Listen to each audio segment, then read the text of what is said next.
Olá, tudo bem com você? Seja mais uma vez bem-vindo, bem-vinda à nossa segunda videoaula, desta vez sobre a disciplina Eclesiologia Contemporânea. Para você que não assistiu à primeira videoaula, nós trabalhamos na mesma assuntos como os vários sentidos da palavra igreja, definições de igreja, definição de eclesiologia e também trabalhamos, por último lugar, que a eclesiologia ocupa na teologia. Hoje, na nossa segunda videoaula, como você já percebe, nós vamos trabalhar dois assuntos, o primeiro dos quais está no slide ora visto, que é terminologias importantes. Então, nós vamos trabalhar quatro terminologias, né? Quatro termos, dois deles hebraicos, os termos kahal e edá, dois deles gregos, eclesia e sinagogue, e depois nós vamos trabalhar também o tema das possíveis origens da igreja, assunto este ao qual me referi na primeira videoaula, que também, se você eventualmente não viu, te aconselho a vê-la. E se já viu e eventualmente deseja revê-la, que o faça também a fim de consolidar, se achar importante, os assuntos, enfim, as informações ali passadas. Bem, então comecemos já pelas terminologias importantes.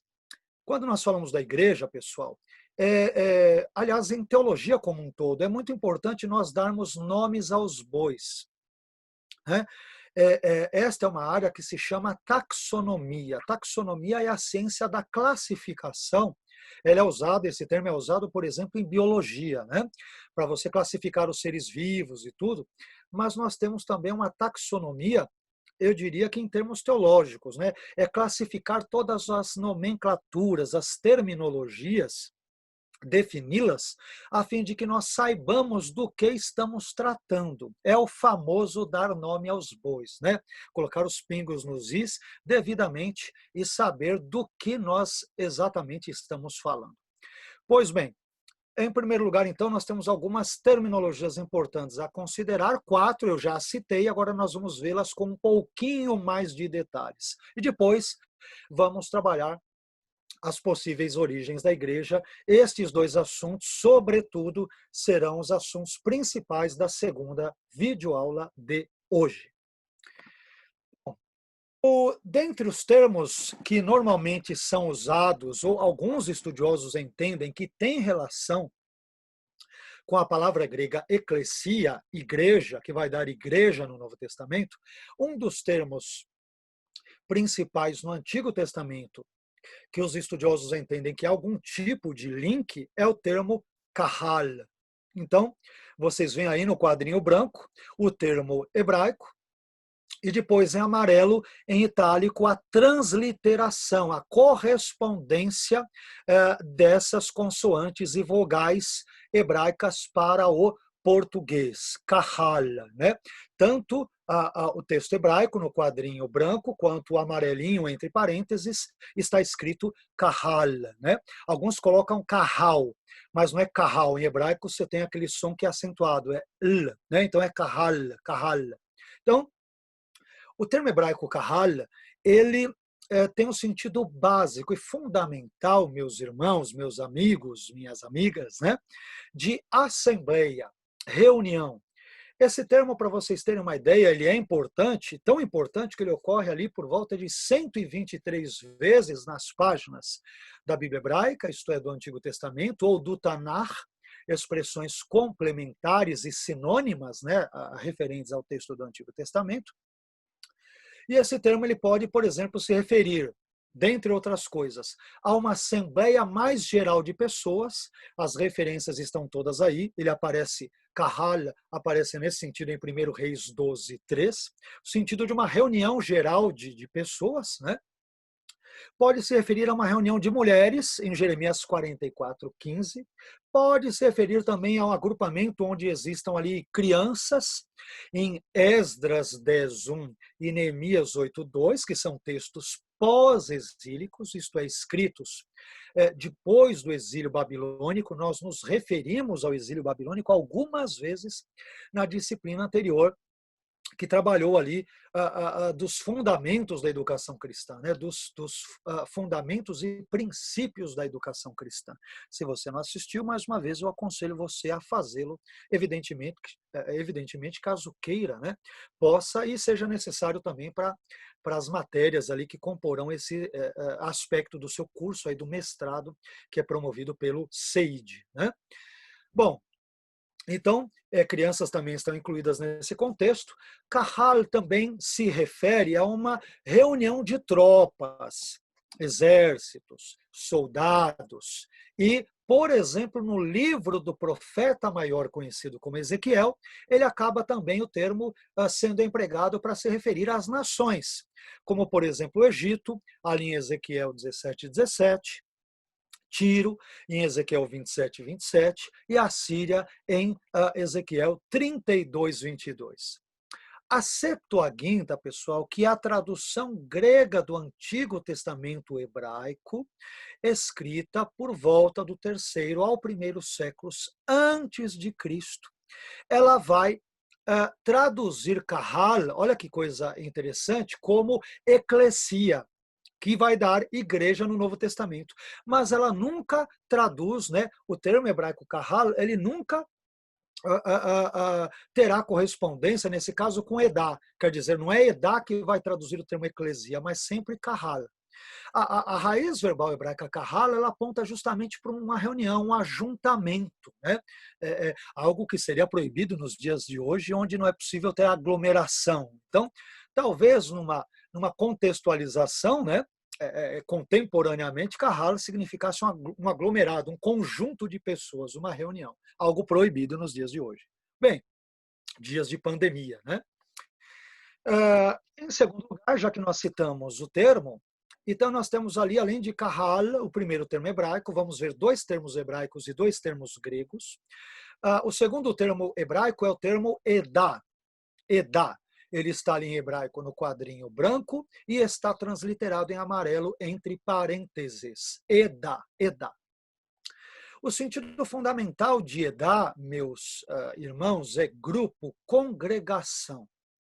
Esse vocábulo ocorre quase 150 vezes, 149 vezes nas páginas do Antigo Testamento, das quais 123 vezes no Pentateuco. O Pentateuco fala muito de Edá, porque ele se refere à congregação de Israel, né? O grupo do povo de Israel. Por isso que ele é frequentemente usado ali no Pentateuco ou na Torá.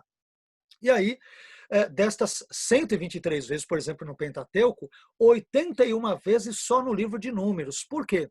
O livro de Números ele vai descrever os vários acampamentos, os agrupamentos ali de Israel, à medida em que estes, tendo saído do Egito e tendo morrido as antigas gerações e as novas gerações surgindo, durante toda a peregrinação de Israel no deserto, você tem a congregação de Israel reunida, rumo a Canaã, que envolverá o assunto de Josué, Juízes e assim por diante. Tá? Então, só para nós contextualizarmos e entendermos o porquê disso. Então, das 149 ocorrências de Edá no AT, 123 se dão no Pentateuco e destas 81 só em Números. Tá? E aí nos profetas, né? Olha que coisa interessante. Nos profetas também nós vamos encontrar somente em Jeremias 6:18 e Oséias 7:12, num profeta maior que é Jeremias e num chamado profeta menor que é Oséias, nessas referências, ou seja, essas referências são muito poucas ali, e vamos encontrar 10 vezes nos Salmos. Então a palavra Edá é uma palavra sobretudo presente no Pentateuco, a parte mais importante do Antigo Testamento e, se vocês me permitem dizer, mais importante de toda a Bíblia. Né? Sem medo de errar, a porção escriturística mais importante de toda a Bíblia, incluindo o Novo Testamento, incluindo, né? Claro que a Bíblia inteira é importante, né, gente? Eu sei que talvez, ao dizer isso, soa algo complicado, porque dá a entender que alguns livros bíblicos são mais importantes que outros, outros menos importantes, né? Mas não é nesse sentido. O que eu quero dizer é que o Pentateuco, a Torá, é o coração da Bíblia.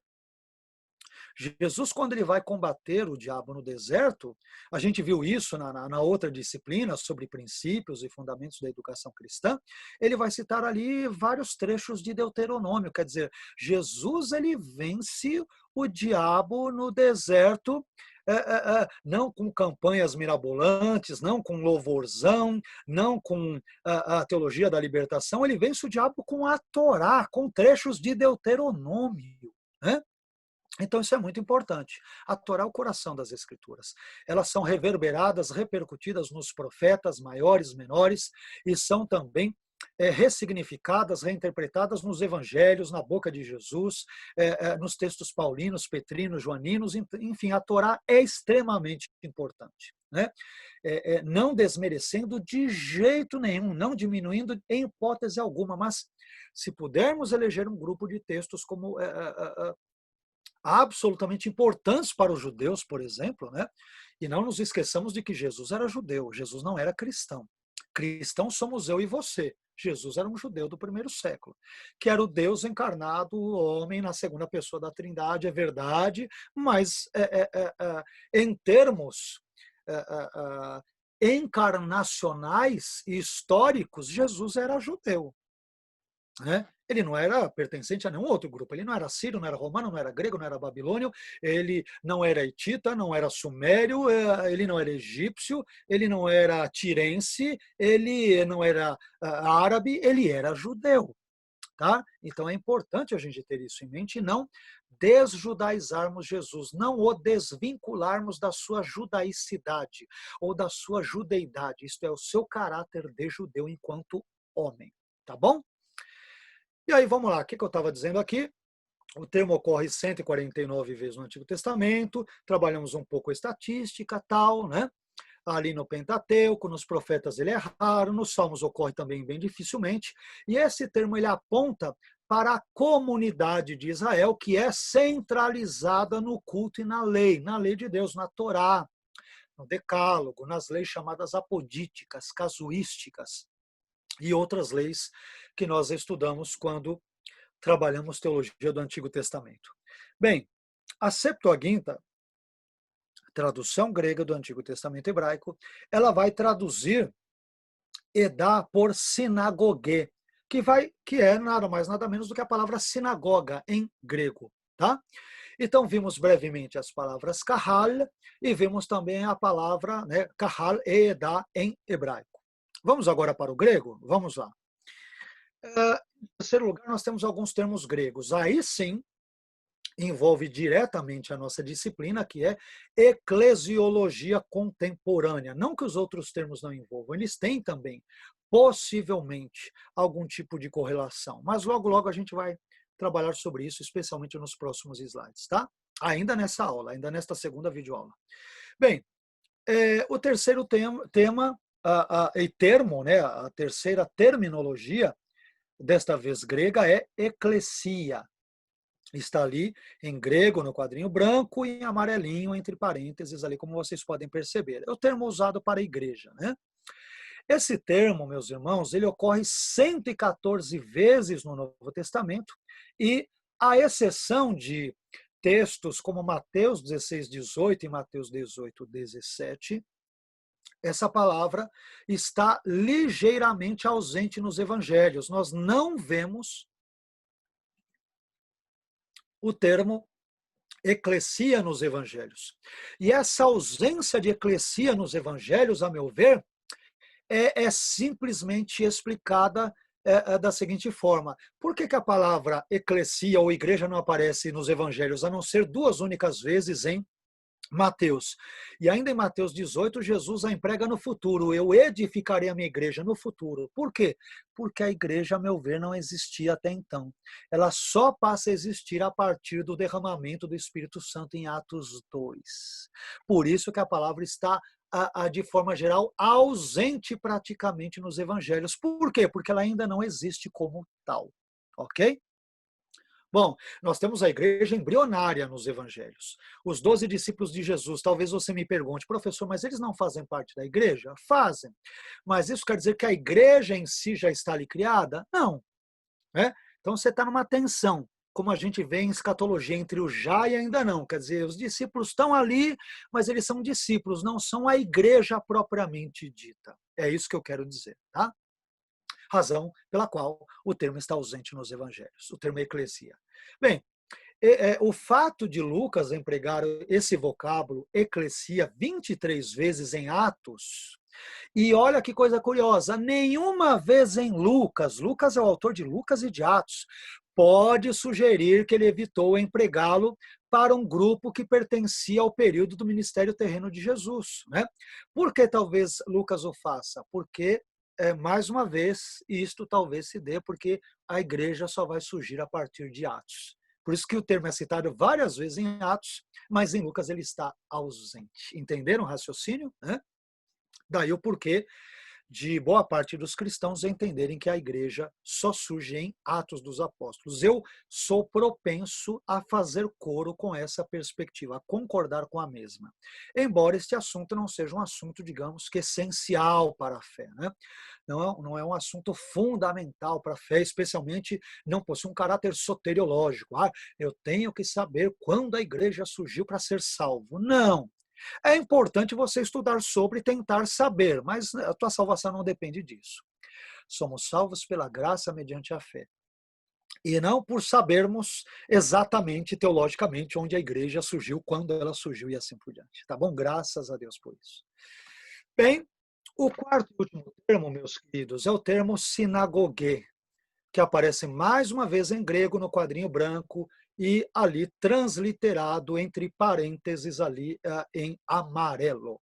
Sinagogue, a pronúncia já denuncia, né? Quer dizer sinagoga. Não só sinagoga, né? Eu não quero ser simplista na minha definição. Também pode apontar para uma reunião. Tá? Mas sinagogue não é só uma reunião qualquer, mas refere-se à reunião dos judeus, portanto, diz respeito à própria sinagoga.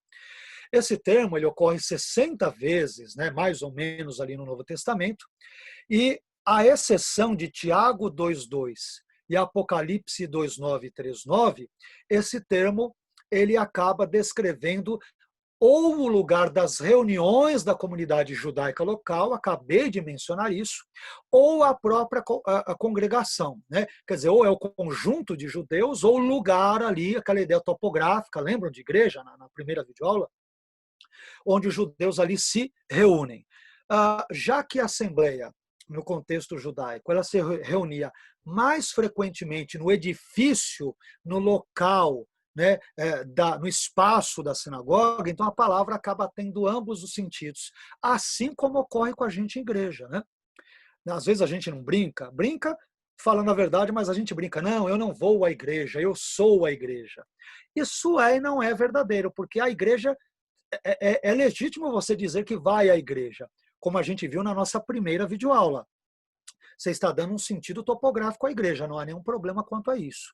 Mas, no outro sentido, também é correto você dizer que você é parte da igreja. Né? Então, aqueles que são igreja vão para a igreja, né, enquanto um lugar de reunião, de culto a Deus, ao Senhor. Tá bom? Então, essas terminologias também são adequadas. Tá?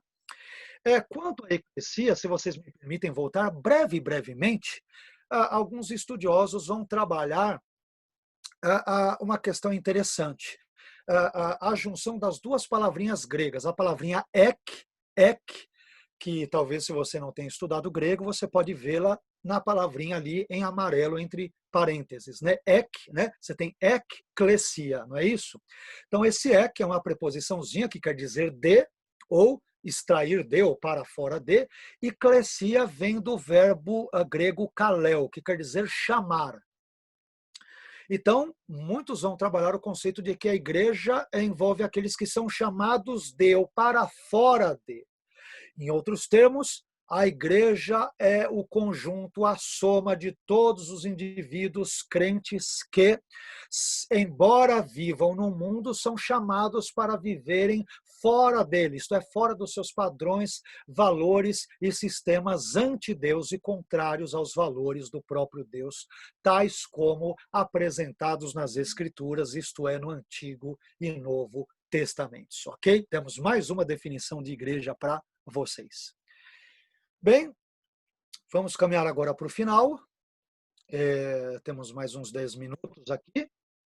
Trabalhamos então, só retomando, trabalhamos hal, assembleia, reunião, termo hebraico, edá, termo hebraico, grupo, congregação, termo grego, eclesia, que acabei de explicar, o termo típico para a igreja, né? De onde vem a nossa matéria, eclesiologia ou eclesiologia contemporânea, mais especificamente, enfim, sinagoga ou reunião, mais particularmente no contexto judaico.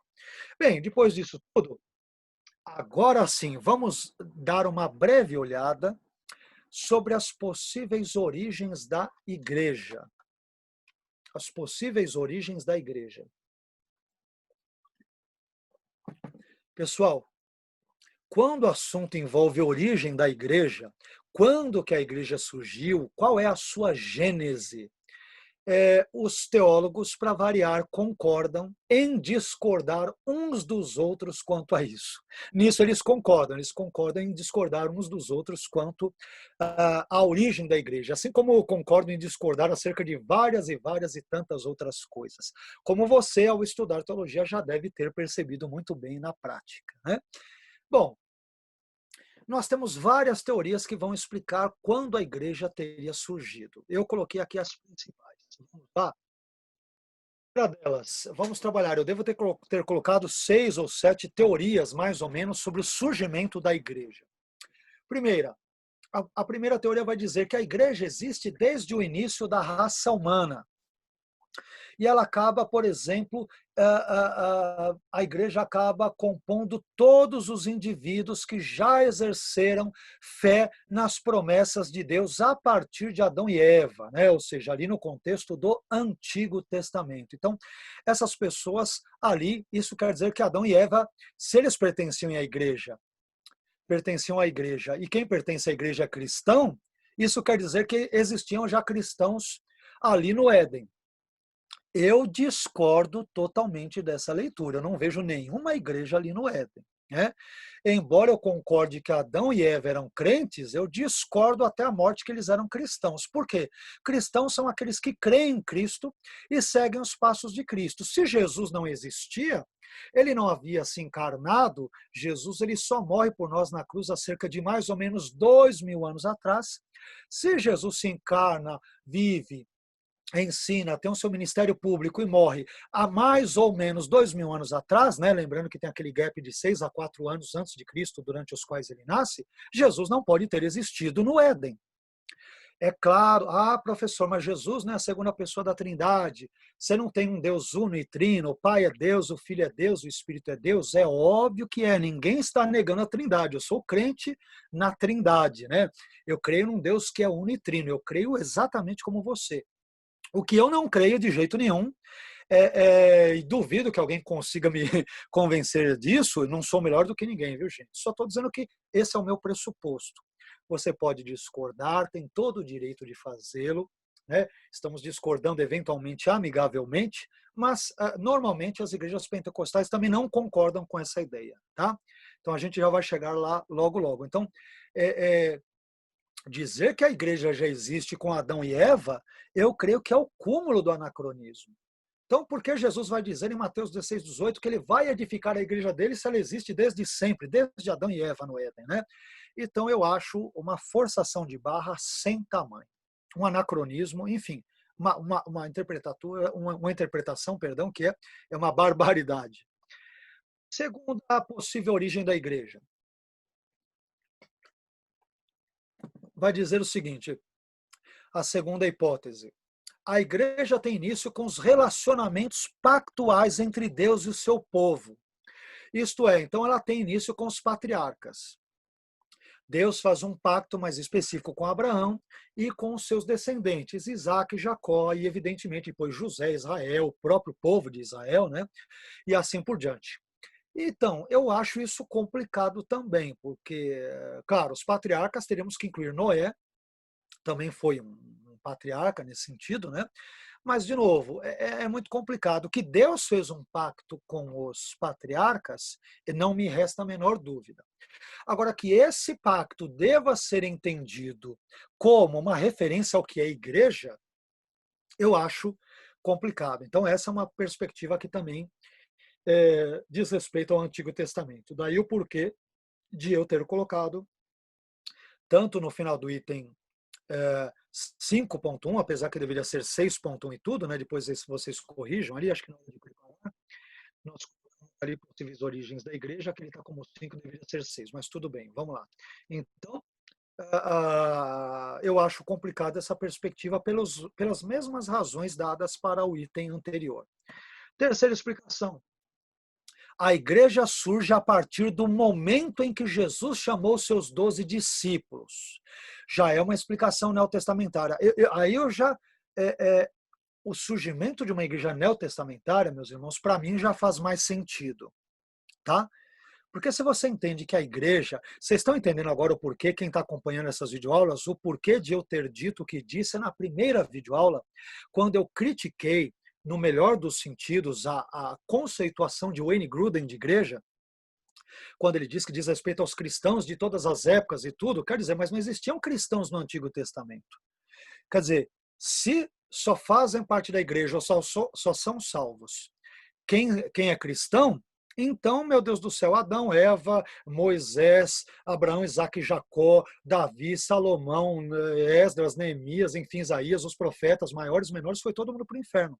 Porque não existia igreja, não existia Jesus Cristo de Nazaré, enquanto uma pessoa histórica naquela época não existia.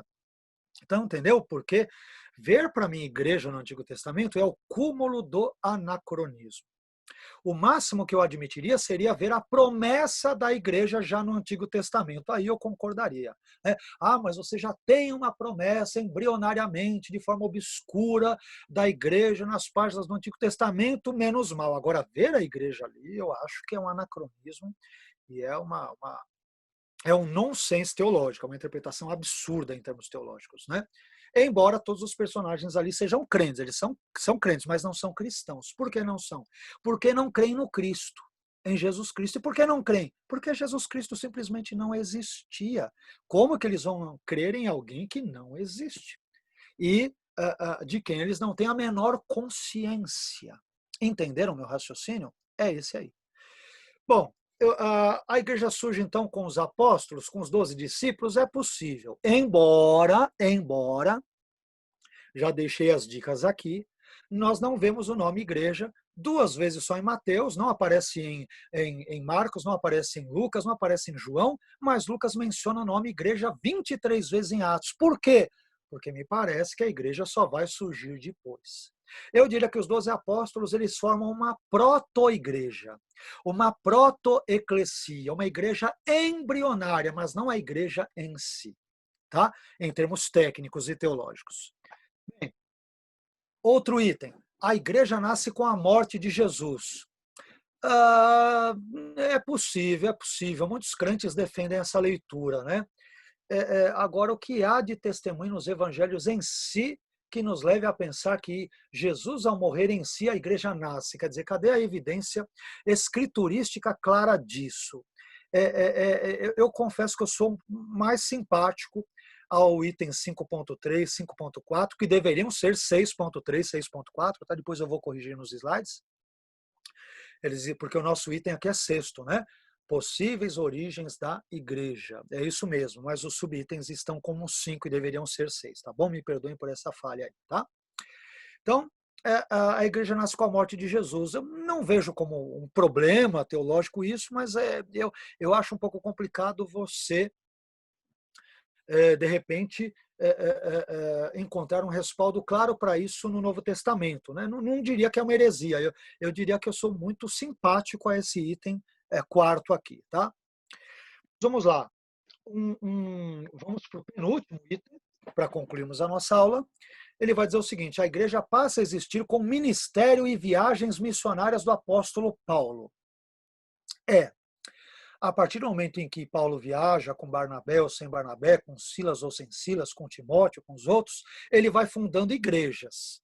Então, quando Paulo viaja nas suas chamadas 4 viagens missionárias e tudo, né? E Atos vai detalhar isso muito bem e tudo, realmente ele vai fundando igrejas, mas isso significa que a igreja surge ali, eu não sei, mas essa essa perspectiva eu diria que ela é muito interessante. Ela já pode gozar, diríamos, né, de um respaldo um pouco maior. Se bem que a igreja já Paulo ele vai aparecer no testemunho bíblico em Atos 9, né? Ali, claro, ele aparece ali no finalzinho do capítulo 7, tem aquele parênteses do capítulo 8, no capítulo 9 tem a conversão de Paulo, mas a igreja já é citada como tal antes, né? Então, não sei também se esse item ele convence totalmente. Ele é interessante, mas isso nos leva ao último item. Olha lá, a igreja tem origem no dia de Pentecostes, em Atos 2. Eu sou favorável a ter esta a sexta e última interpretação como talvez a mais bíblica, a mais correta. As duas primeiras interpretações vêm a igreja surgindo no Antigo Testamento e as quatro últimas no Novo Testamento. Eu diria que essas quatro estão mais próximas da verdade do que as duas últimas, que eu rejeito sem medo de errar, né? Eu não as rejeito com veemência, as duas primeiras explicações. As outras quatro eu acho muito mais interessantes, especialmente as duas últimas, né? A igreja fundada com Paulo em Atos, mas eu sou propenso à última, justamente porque a partir do derramamento do Espírito Santo, você já tem ali cristãos reunidos, a igreja reunida no cenáculo, buscando a Deus e tudo, né? Eu vejo mais sentido nesse contexto. Mas eu fico entre o item quinto e o sexto nesse aspecto. Tá bom? Mais uma vez eu quero agradecê-los, obrigado pela paciência, pela generosidade, por me acompanharem nesse momento de pandemia.